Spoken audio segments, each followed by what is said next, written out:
अयोध्या का मंदिर तोड़ा गया। क्यों तोड़ा गया?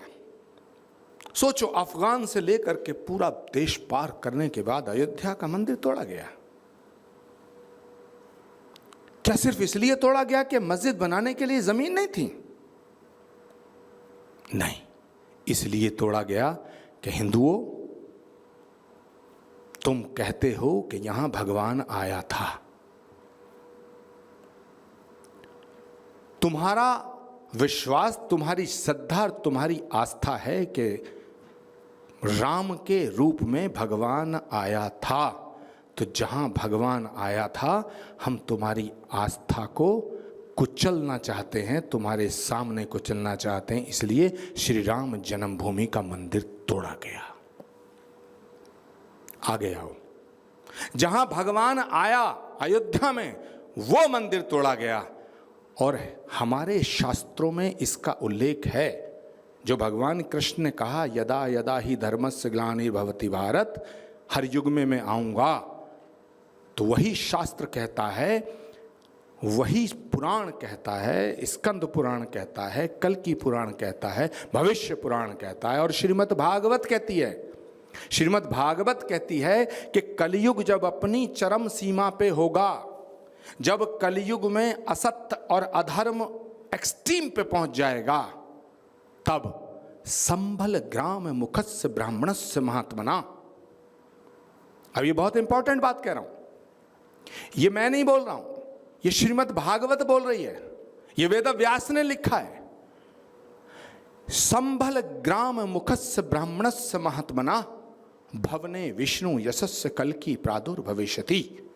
यानी कलयुग में भी संभल नामक स्थान पर भगवान का अंतिम अवतार, भगवान विष्णु का 10वां और अंतिम अवतार, यानी इस सृष्टि का अंतिम अवतार, इस सनातन का अंतिम अवतार, विष्णु यश नाम के ब्राह्मण के यहाँ संभल के एक गांव में कल्कि के रूप में अवतार लेगा। अब बात को समझने की कोशिश करो। श्रीमद् भागवत पुराण कहते संभल एक जगह है, और ये जो संभल नाम है ये मैं नहीं बोल रहा हूं, ये पुराण में मेंशन है। श्रीमद् भागवत का श्लोक मैंने अभी पढ़ा, उसमें लिखा संभल ग्राम मुखस्य ब्राह्मणस्य महात्मना। ये बहुत बड़ी उद्घोषणा है कि संभल के गांव में कब होगा? यदा चंद्रस्य सूर्यस्य तथा तिस्य बृहस्पति समेशंति एक राशो तदा भवति तत्कृतम संभल ग्राम मुखस्य ब्राह्मणस्य महात्मना भवने विष्णु यशस्य कल्कि प्रादुर्भविष्यति। अब सवाल उठता है कि मैं ये बात क्यों कह रहा हूं? मैं ये बात इसलिए कह रहा हूं कि जहां भगवान आया अयोध्या में वो मंदिर तोड़ा गया,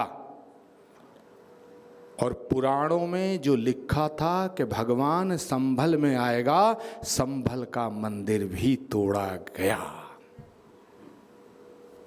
दो बात, जहां भगवान आया तुम्हारी आस्था है, तोड़ा। जहां तुम कहते हो आएगा, तोड़ा। इसका मतलब हिंदुओं की आस्था, सनातन धर्म को मिटाने की साजिश और कोशिश ये निरंतर चल रही है, निरंतर चल रही है। जिस संभल में भगवान का अवतार होगा, पुराणों में लिखा है, उसी संभल के एक गांव में भगवान के अवतार से पहले, जब हमने 18 साल पहले ये संकल्प लिया कि जहाँ जहाँ भगवान आए हैं वहाँ वहाँ धाम बना है, तो जहाँ भगवान आएगा वहाँ धाम बनना चाहिए।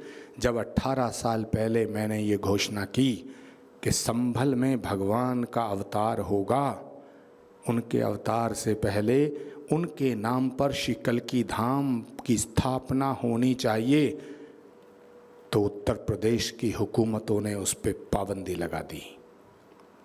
1 साल बीता, 2 साल बीता, 3 साल, 4 साल, 5 साल, हम सुप्रीम कोर्ट आए, हाई कोर्ट आए, फिर दोबारा आए, फिर भी वापस गए।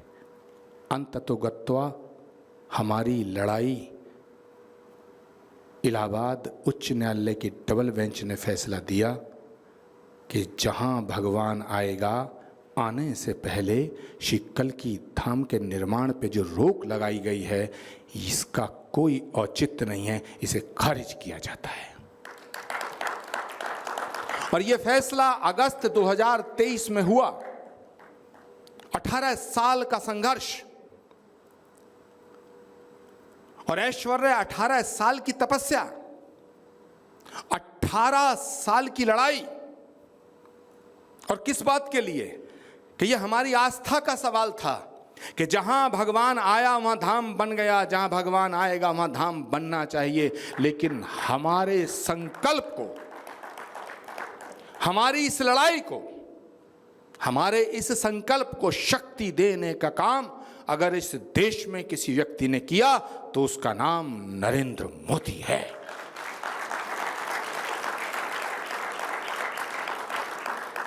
और ये बात मैं इसलिए नहीं कह रहा हूं कि मैं उनका बहुत बड़ा कोई समर्थक रहा हूं, मैं तो आलोचक रहा हूं। लेकिन जब श्री राम जन्मभूमि के मंदिर की प्राण प्रतिष्ठा की तिथि निश्चित हुई 22 जनवरी 2024, उस समय मैं कांग्रेस पार्टी के साथ था और मैं छात्र जीवन से कांग्रेस का बहुत ही कर्मठ कार्यकर्ता रहा हूं। 17 वर्ष की उम्र में मैं स्वर्गीय राजीव गांधी से मिला था और जब मैं उनसे मिला था 2-3 बार मिलने के बाद मैंने ऐसा फैसला किया था कि मैं जिंदगी की आखिरी सांस तक कभी कांग्रेस नहीं छोड़ूंगा। लेकिन जब श्री राम जन्मभूमि की मंदिर की प्राण प्रतिष्ठा का वो शुभ दिन आया और राम मंदिर का निमंत्रण आया, जब राम मंदिर का निमंत्रण आया तो मैंने कांग्रेस के वरिष्ठ नेताओं से कहा, शीर्ष नेतृत्व से कहा कि राम के द्वार से न्योता आना सौभाग्य का विषय है और अगर इसे ठुकराओगे तो ये दुर्भाग्य का विषय है। इसे मत ठुकराओ। लेकिन मुझ पे पाबंदियां लगाई गई और मुझसे कहा गया कि आप भी वहां मत जाइएगा। मैंने कहा कि अगर मैं गया तो क्या होगा? उन्होंने कहा तो कांग्रेस पार्टी से आपका निष्कासन होगा। मैंने कहा एक बार नहीं 1000 बार का निष्कासन स्वीकार है, लेकिन राम और राष्ट्र पे समझौता स्वीकार नहीं। और मैं अयोध्या गया। उसके बाद 19 फरवरी 2024 श्री कल्की धाम के शिलान्यास की तिथि निश्चित हुई और जो 18 साल का संघर्ष था वो समाप्त हुआ और भारत का यशस्वी प्रधानमंत्री नरेंद्र मोदी ने कल्की धाम आकर के श्री कल्की धाम का शिलान्यास किया। अब सवाल उठता है, मैं आज इस मंच से कहना चाहता हूं कि दुनिया में जितने भी धर्म हैं, और ये बात बहुत जिम्मेदारी से बड़ी गंभीरता के साथ कर रहा हूं, दुनिया में जितने भी धर्म हैं वो धर्म नहीं है, वो पंथ हैं, वो मत हैं, वो समाज है, वो संप्रदाय है। ये बात मैं क्यों कह रहा हूं? ये बात मैं इसलिए कह रहा हूं कि वो आदमी के द्वारा बनाए गए हैं। जो भी आदमी के द्वारा बनाया गया है उसका मिटना तय है। आप एक बिल्डिंग बना रहे हैं, एक दिन मिटेगी। आप जो भी कुछ सोचिए, जो आदमी के द्वारा बनाया गया है उसका मिटना तय है। कोई 1000 साल पहले बना, कोई 2000 साल पहले बना। जो नियम आदमी के द्वारा बनाए गए, जिन्हें हमने धर्म कहा है और कह रहे हैं, पूरी दुनिया की बात कर रहा हूं, ये मत संप्रदाय हैं, समाज हैं, धर्म नहीं हैं। क्योंकि धर्म वो है जो कभी मिट नहीं सकता। इसलिए दुनिया का सिर्फ एक धर्म है, वो सनातन है।